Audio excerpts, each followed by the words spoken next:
Bitcoin, I mean, just an absolute tear since last week's November 5th elections. At this point now, we've been having to update the data on this. It was 75,000, and it was 76, then it was 80, then it was 85. Now it's at 89,000. Who knows? By the time this segment is over, it probably would have crossed 90,000. You can see the past 24 hours, 9.6% growth. The past 7 days, 30%, which is pretty much matching since the election. Year to date, over 100%. My word. Bolu Abiodun, senior reporter, Techpoint Africa, who actually just published a new article today on very innovative Nigerians building great software and hardware. You're welcome. Good morning to you, Bolu. Good morning, Rotus. So we have to. Well, first of all, what do you make of this rally? That's what I want to ask you. What's your take on this Bitcoin rally? Okay, firstly, You're smiling because you've made money. You've made money, Bolu. Yeah, go ahead. I'm happy. I'm excited. I mean, I've been waiting for this for a while. Yeah. I knew there was going to be a rally at some point. Okay. I mean, if you've been in the market for some time, your instincts just tell you that something is coming. Going to pop. Right? And I think I prepared adequately for it, and I'm excited it's here right now. Okay, but Trump did call Bitcoin a scam at one period in time. Then he turned around and became this pro-crypto candidate, and the crypto community has embraced this. There's no fundamentals driving this rally now. He won the election. All of a sudden, Bitcoin takes off. Isn't it all hype? All right. So, I mean, this morning I told some people I was going to make them unhappy on Arise TV today. Okay. Because the truth is, yes, in 2021, Trump said Bitcoin is a scam. Yeah. Right? And he gave some pretty good reasons why he is not pro-Bitcoin. Yeah. And, things like it's a threat to the dollar, it's not well regulated, things that make sense, right? And now that he is now pro-Bitcoin, he is now giving very strong reasons why he's now pro-Bitcoin. Yeah. And then you can just think, well, he just needed the votes, he needed the rallying.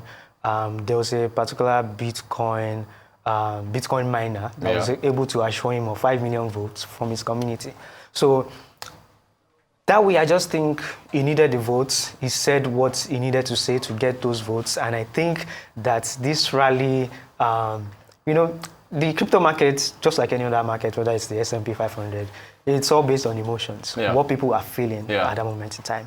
And this rally, when it will end depends on when people stop feeling the way they feel currently. The way they feel right now is that Trump is for us, Trump is behind us, Trump will support us. I mean, he said he was going to fire Gary. In fact, since you mentioned that, Gary Gensler has been suing a number of cryptocurrency, crypto exchanges. They don't seem to like him very much. So what do you make of that, him saying that he's going to fire Gensler? Okay, firstly, for our viewers, that's the head of the Securities and Exchange Commission in the US, So the first thing is he can't really fire Gary Gensler. His tenure will be over in 2026, except Gensler decides to resign.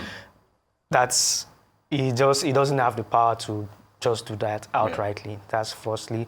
The second thing is people are thinking things will automatically change, transform if he fires Gary Gensler. The thing is, except he's going to replace Gensler with a monkey.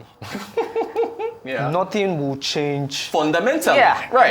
Nothing is going to, because the job of a regulator is to regulate, right? And if you say, do you want to remove him and put someone who will not regulate the market? Because their job is protect people, regulate the market, right? Don't let people run wild, right? There's a reason why these regulators are there.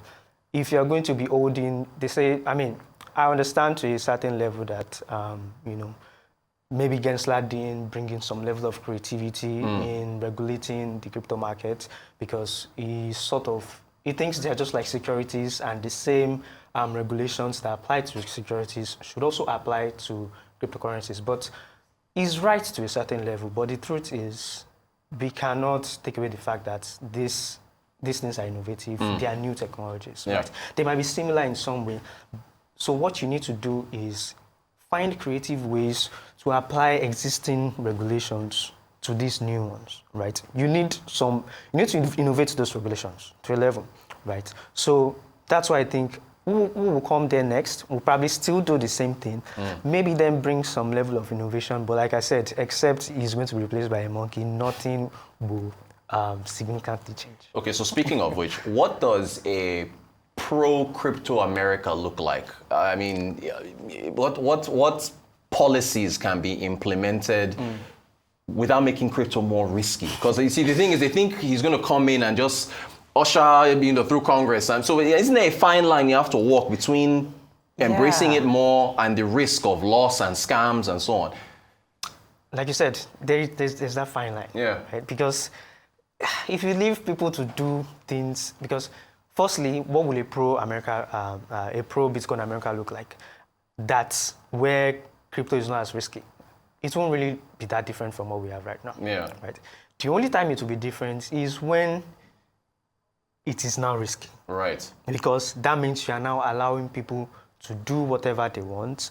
You will see startups will come up, whether it's payments, whether it's investments, they will come up, onboard people, and create a lot of innovations around cryptocurrencies where people will start using all sorts of crypto payments.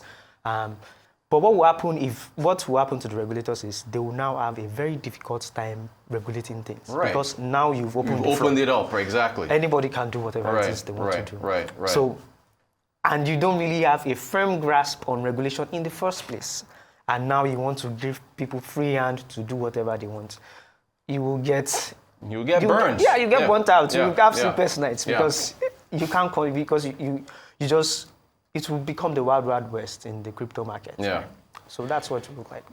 So I'm curious to get your answer on this. Do you think Bitcoin gets to $100,000? I mean, do you remember when the people were saying 100,000 years ago? It's going to get 100,000. We never saw it. At this point, so we're almost at 90.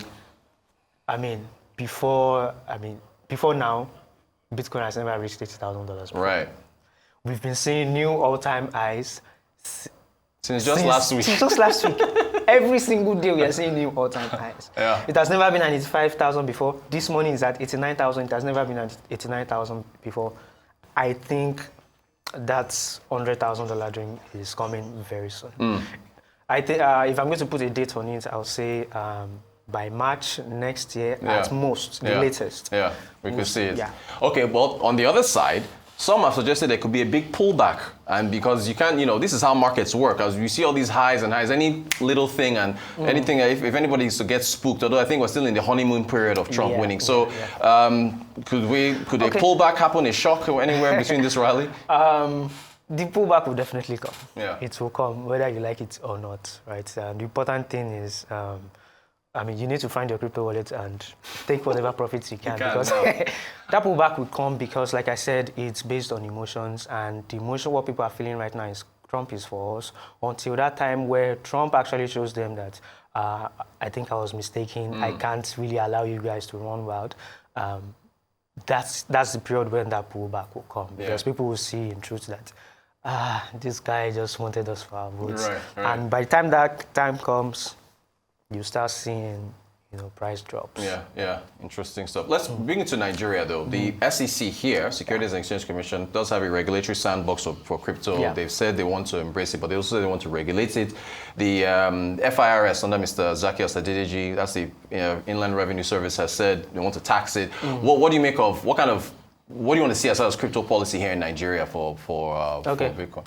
For FIRS, I think what I would say is good luck taxing because the truth is, yes, you might get some success taxing cryptocurrencies, taxing people that use cryptocurrencies on regulated exchanges. Yeah. So these are the likes of, companies you can hold. You can hold Binance, you can hold Quadax, things like that. But the majority of crypto transactions in Nigeria happen in places where they happen on WhatsApp, they happen on Telegram, right? So you can't really hold them. What you just do is you move more people towards, these places where you don't have oversight. That is what is going to happen. And for the SEC, I think, for me personally, I think they're doing a pretty good job. They can do more, but for now they're doing a good job. The sandbox you mentioned is one really good thing, which just means that, we know this technology is moving fast. We know you're already in business. We don't want to hurt your business. You know what? Come in here, keep doing what you're doing. Let's learn together and find a proper way to regulate what you guys are doing. So the SEC, they're doing a really good job. They just licensed a couple of crypto exchanges, right? Yeah. So, Okay. Real quick, want to get your thoughts. Let's talk, since blockchain is the underlying technology for crypto, this UBS cross-border thing, the pilot that they just tested, what do you make of it as far as what blockchain means for the future of cross-border payments and moving money around and so on? Okay, what it simply means is the future the Web3 evangelists have been painting is not what we're going to see. Right? What we're going to see is actual existing banks and companies adopting this technology and then using them in ways that can be regulated easily, right? JP Morgan also has something similar. Right, yeah. I think that was Onyx. They started experimenting with it since 2016, right? It's because it's a pretty easy way for you and your clients to move money around very fast, very quickly. So it just means the future of blockchain will probably coming through the banks that you think you are going to disrupt. Because we always think, we won't need banks anymore. Everybody will have control. You hold your own money. You'll be your own bank. But that's probably not going to be the future. The future is going to, because these guys are embracing it. A lot of these companies that you are looking up to, a lot of these banks are investing in them. Citibank, JP Morgan. They're investing heavily on blockchain. So it's all integrated. Yeah, they will control everything at the end of the day. Yeah. Bolu Abiodun, senior reporter, Techpoint Africa. Always a pleasure talking technology with you. Thank you so much for joining us, and we'll see when that $100,000 happens for Bitcoin. Thanks so much.